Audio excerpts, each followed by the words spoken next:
Gram hasta içindedir abi.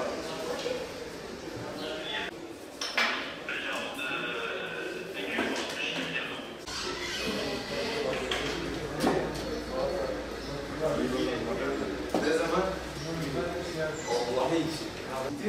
Özellikle şuna biraz Bana hadise efendim.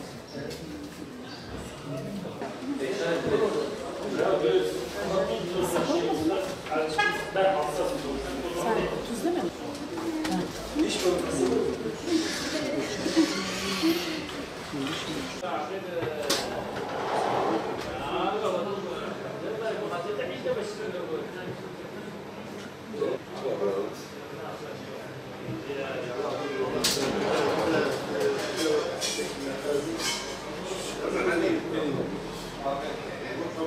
Düğün sezonu başladı haliyle.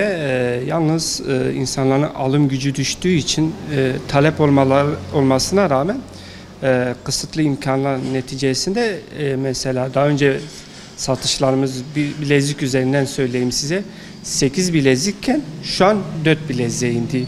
İnsanların enflasyonla birlikte gerileri girerek daraldı.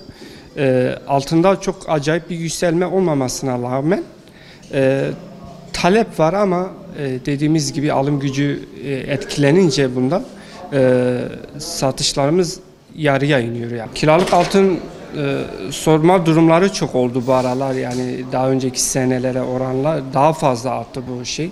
Biz vermiyoruz ama veren kuyumcular var, haliyle bahsettiğimiz bu alım gücü bu durumlara itiyor vatandaşlarımızı. Şu an için düğün sezonu olarak çok iyimser değiliz işin açıkçası. Şimdi kıyas gelen müşteri aynı.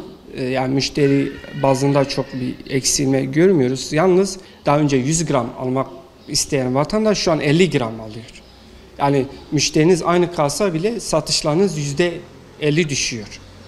Böyle bir durum söz konusu. Şu anki düğün sezonunda sadece gelin damadın ihtiyaçları karşılanıyor.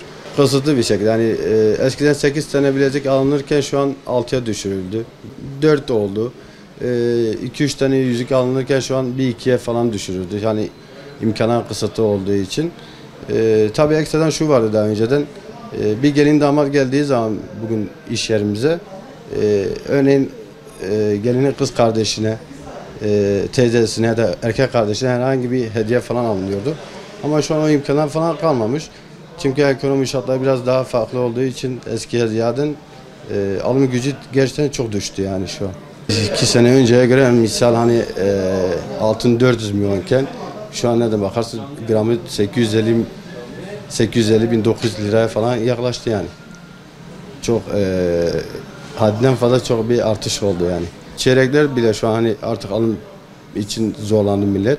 Sebebi ise hani eskiden bir çeyrek 400 lira falan iken 500 lira iken şu an bir çeyreğin fiyatı 1500-1550 civarında bir alış satış bir potansiyeli var ve tabii bu düğünlere giden misafirler bu konuda zorlanıyor. Şu an daha önce bir çeyrek varken bundan 200 sene önce şu an 1 gram oldu. 1 gramdan yarım grama düştü. Hani alım gücü olmadığı için Ve artık hani onlar bile artık zorlandı. Hani şuna bağlayabilirim, şunu söyleyebilirim size. Şu an artık hani düğünlerde hani altın değil de para takılıyor. 100 lira olsun, 500 lira olsun, 300 lira olsun.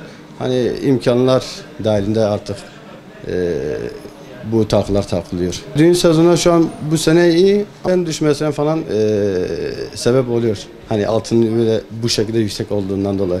Yani genel ekonomi şartlara göre bakarsanız muhtemelen daha da yükseleceğini bekliyoruz yani.